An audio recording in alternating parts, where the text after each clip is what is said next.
Olá! Nosso trabalho será sobre a evolução dos répteis do Mesozoico. Se você acha que esse vídeo é sobre dinossauros, você está muito enganado. A Era Mesozoica é frequentemente referida como a Era dos Dinossauros. No entanto, não foram apenas os dinossauros que prosperaram durante o período. Não existem dinossauros aquáticos ou voadores. A definição de dinossauro é répteis bípedes facultativos ou quadrúpedes, carnívoros ou herbívoros, de tamanho variável, que são sempre terrestres. Nosso planeta sempre teve mais oceano do que terra. Mesmo assim, os dinossauros nunca se tornaram habitantes do mar. Em vez disso, outros grupos de répteis invadiram habitats marinhos desde o Permiano, como ainda fazem hoje. Eles tiveram sucesso em se tornar predadores marinhos durante a Era dos Dinossauros, quando não havia competidores mamíferos. Esses grupos de répteis marinhos são chamados coletivamente de répteis marinhos do Mesozoico. Mais de uma dúzia de grupos de répteis marinhos são reconhecidos no Mesozoico. Podemos citar aqui alguns famosos. Temos os plesiosauros, que são considerados o modelo do monstro imaginário do Lago Ness, ictiossauros, que se pareciam um pouco com um tubarão ou golfinho, e mosassauros, que se assemelhavam a lagartos como o dragão de Komodo em alguns aspectos anatômicos, e tartarugas marinhas, que pertencem à mesma linhagem das formas vivas. Os répteis descendem originalmente dos primeiros vertebrados com membros que invadiram a Terra há cerca de 70 milhões de anos antes do Mesozoico. Esses ancestrais reptilianos perderam suas guelras, então seus descendentes não podiam respirar na água. Ao contrário dos peixes ou alguns anfíbios, precisam vir à superfície da água para respirar o ar enquanto nadam, assim como os humanos e os golfinhos. Apesar disto parecer uma desvantagem, eles conseguiram superá-la. Répteis são ectotérmicos. Dependem de fontes de calor externas para manter sua temperatura corporal, que flutua muito de acordo com a temperatura ambiente. Os répteis têm pelo menos 3 vantagens sobre os endotérmicos. São mais tolerantes às temperaturas corporais mais baixas. A fisiologia reptiliana tem uma vantagem de eficiência do combustível. Graças às suas taxas metabólicas mais lentas, os répteis consomem muito menos oxigênio por segundo do que os mamíferos. Eles podem tolerar melhor a anóxia em caso de falta de oxigênio. Essas características permitem que os répteis permaneçam mais tempo na água do que os mamíferos de massa corporal igual, em média. Agora vamos falar um pouco das linhagens de répteis marinhos vivos. Temos aí as cobras marinhas, com cerca de 50 espécies. As verdadeiras cobras marinhas são a única linhagem que quase nunca sai da água. Eles até mesmo dão à luz na água. Temos também as tartarugas marinhas, com 8 espécies. As tartarugas marinhas são quase totalmente aquáticas, mas pelo menos as fêmeas ainda precisam retornar à terra para colocar seus ovos. Temos a iguana marinha, que é o único lagarto do mundo com hábitos marinhos. Por fim, temos os craistes marinhos, que é uma segunda linhagem de cobra marinha, com cerca de 5 espécies. Os craistes do mar, por outro lado, passam mais tempo em terra do que no mar, né? No entanto, são muito capazes de nadar, mergulhando a cerca de 80 metros durante suas viagens de caça. Eles capturam suas presas no mar, mas descansam em terra para digeri-las. Os répteis marinhos vivos variam de tropical a subtropical em sua distribuição, exceto para algumas tartarugas marinhas que se distribuem nas águas mais frias, como a tartaruga gigante de couro. Eles são ectotérmicos e têm dificuldade em sustentar uma temperatura corporal minimamente exigida. Agora vamos falar dos répteis marinhos do Mesozoico. Pelo menos uma dúzia de grupos de répteis marinhos podem ser contados no registro fóssil do Mesozoico, contendo um mínimo de 250 gêneros. Os principais grupos são Sauropterídea, Ictiopterídea, Mosasauridae, todos os quais têm cerca de 30 gêneros ou mais.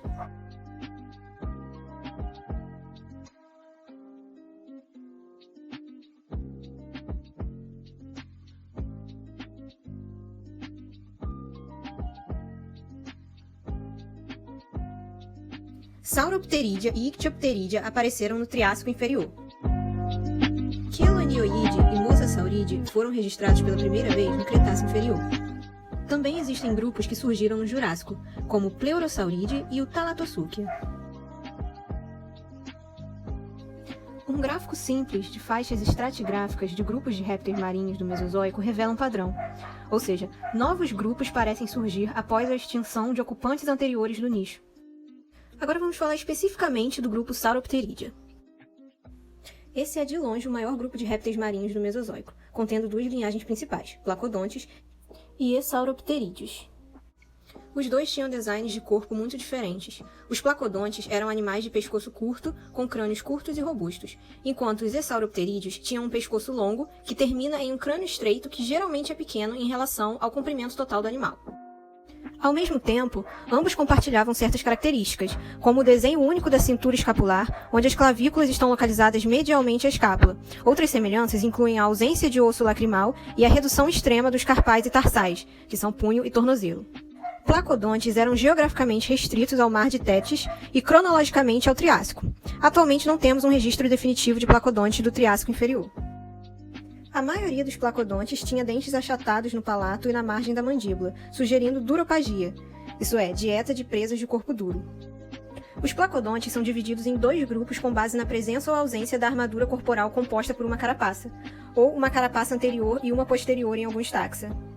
Aqueles com armadura corporal são chamados de ciamodontoides, enquanto que os que não possuem são chamados de placodontoides. Mesmo os placodontoides, no entanto, podem ter ossos extras na pele ao longo de toda a coluna vertebral, compreendendo uma armadura. Os eosauropteridianos, em contraste com os placodontes, eram comuns tanto geográfica quanto temporariamente. Eles eram o grupo de répteis marinhos de maior longevidade. Eles apareceram antes do final do Triássico inferior e já tinha ampla distribuição no hemisfério norte, Estados Unidos e China. A linhagem durou até o final do Cretáceo, quando os dinossauros e muitos outros organismos foram extintos, também conhecido como extinção KPG, porque está na fronteira entre o Cretáceo e o Terciário. Isso equivale a cerca de 185 milhões de anos. Os plesiosauros são o clado mais derivado de Eosaupteridians. Eles são essencialmente diferentes de todos os outros Eosaupteridians em vários aspectos. Primeiro, eles são desconhecidos antes do Jurássico, enquanto os outros Eosauropteridians são conhecidos apenas a partir do Triássico. Em segundo lugar, seus membros foram modificados em nadadeiras rígidas. A maior diferença entre os membros de plesiosauros e outros Eosauropteridians é encontrada na estrutura do punho e tornozelo. As diferenças sugerem que os plesiosauros provavelmente usavam suas nadadeiras para nadar com mais rigor do que os outros Eosauropterídeos. Os plesiosauros são conhecidos em todos os continentes, incluindo a Antártica, ao contrário dos Eosauropterídeos mais basais. Para finalizar os sauropterídeos, existem muitas outras questões a serem respondidas em relação à evolução e ecologia desses animais.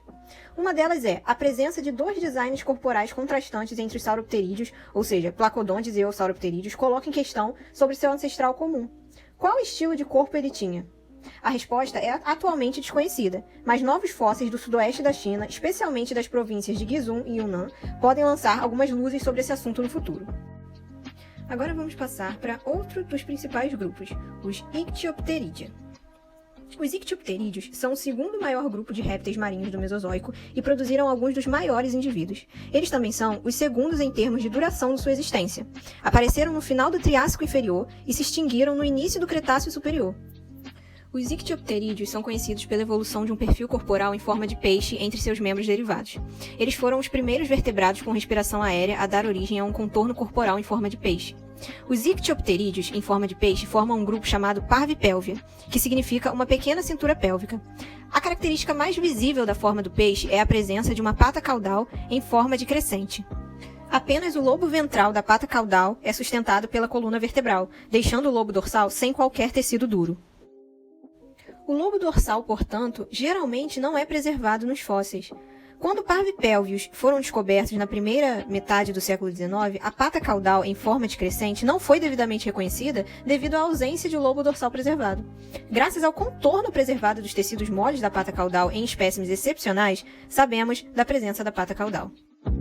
A evolução da forma dos peixes em Ichthyopterídeos ainda está sendo estudada, mas vários fatores-chave já são conhecidos.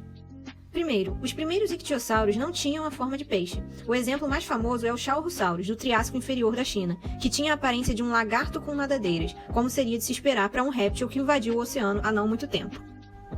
Em segundo lugar, os ictiossauros verdadeiramente em forma de peixe, ou seja, parvipelvianos, existiam já no Noriano, o Triássico superior. Isso deixa cerca de 30 milhões de anos entre a invasão do mar pelos primeiros ictiopterídeos e o aparecimento dos verdadeiros ictiopterídeos em forma de peixe. Terceiro, alguns ictiopterídeos carnianos, final do Triássico, como Guanlingsaurus, representam estágios intermediários entre ictiopterídeos em forma de lagarto e peixe. Os ictiopterídeos têm vários registros dignos de nota, além de serem o primeiro tetrápode a ter a forma de peixe. Primeiro, eles tinham os maiores olhos de todos os vertebrados, às vezes excedendo 25 centímetros de diâmetro. Os olhos enormes evoluíram em conjunto com o perfil do corpo em forma de peixe. Foram adaptados para ambientes com pouca luz. A sensibilidade visual aprimorada vista em parvipelvis provavelmente sugere que eles usaram seus olhos para ver na escuridão das profundezas. A evolução correlacionada da forma do peixe e dos olhos adaptados ao escuro em ictiopterídeos sugere que os parvipelvis tinham a habilidade não apenas de ir para outros lugares mais rápido e longe, mas também de mergulhar mais profundamente do que em ictiopterídeos com forma de lagarto. Uma das maiores questões que permanecem é o motivo da extinção dos ictiopterídeos. Não existe nenhum registro fóssil ictiopterídeo após o Cenomaniano, cerca de 90 milhões de anos atrás. Então é possível que eles tenham se extinguido coincidindo com a extinção Cenomaniano-Turoniano. No entanto, os ictiossauros do cetáceo eram provavelmente alimentadores generalizados, que não eram dependentes de uma única fonte de alimento. Portanto, o desaparecimento de presas durante o Cenomaniano, o evento turoniano, não parece constituir uma explicação razoável para sua extinção. No entanto, como em Sauropterídeos, muitas outras questões permanecem em relação à evolução dos ictiopterídeos. Mesmo as evoluções da forma do peixe e da visão sensível ainda são apenas vagamente compreendidas. É necessário examinar os detalhes da evolução anatômica desse grupo para aprofundar nosso entendimento. Agora vamos falar dos Mosasauridae. Ao contrário dos outros grupos principais, os mosassauros são conhecidos apenas no final do Cretáceo. Os mosassauros são conhecidos em todos os continentes, incluindo a Antártica. Inclusive, esse carinha é uma das estrelas de Jurassic World. Vamos assistir um trechinho? Depois de já ter comido hoje. Ela é um pouco tímida, então sejam gentis e aplaudam quando ela sair da água. Mosassauro!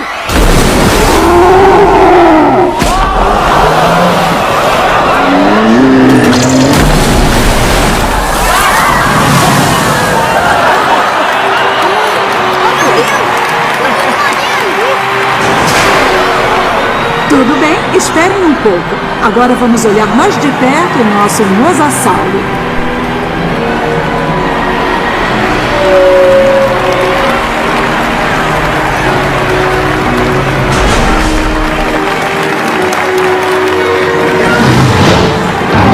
Mosassauros às vezes são chamados de lagartos monitores do mar, porque a morfologia do crânio lembra um pouco a do gênero Varanus. No entanto, eles podem não estar intimamente relacionados aos lagartos monitores vivos.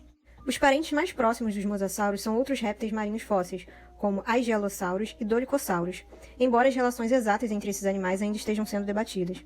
Foi proposto que mosassauros, Aigelosaurus e Dolichosaurus podem juntos estar intimamente relacionados a cobras, mas ainda não se chegou a um consenso sobre essa relação controversa. Mosassauros são geralmente em forma de lagarto no contorno do corpo, mas existem variações no design do esqueleto. Os membros de alguns mosassauros eram semelhantes a remos, com os dedos se espalhando distalmente, enquanto os outros tinham dedos compactados, que são indicativos de membros em forma de nadadeiras que se afinam distalmente, como em Plotossauro da Califórnia. Suspeitava-se que os monossaurídeos pudessem ter passado pelo menos uma parte de suas vidas na Terra. Esta visão foi questionada por Caldwell e Paulsen em 2007. Os últimos autores argumentaram que esses monossauros basais não tinham o sacro e, portanto, não podiam sustentar seu corpo na Terra. A maioria dos mosassauros eram alimentadores generalizados, a julgar pela dentição. No entanto, alguns mosassauros, como o Globidens, tinham dentes grandes e arredondados, indicativos de durofagia, dieta em animais de concha dura. Os mosassauros provavelmente foram extintos durante a extinção em massa KPG, junto com os sauropterídeos restantes e muitos outros animais. No entanto, os detalhes ainda estão sendo discutidos. Para encerrar, não poderíamos deixar de falar delas. As tartarugas marinhas são frequentemente esquecidas ao discutir os principais grupos de répteis marinhos do Mesozoico. No entanto, o registro fóssil mais antigo do grupo vem do último Aptiano, Cretáceo inferior, cerca de 108 milhões de anos atrás, e a linhagem provavelmente começou ainda mais cedo. A tartaruga marinha mais antiga conhecida, Santana Kelis, tinha apenas cerca de 20 centímetros de comprimento.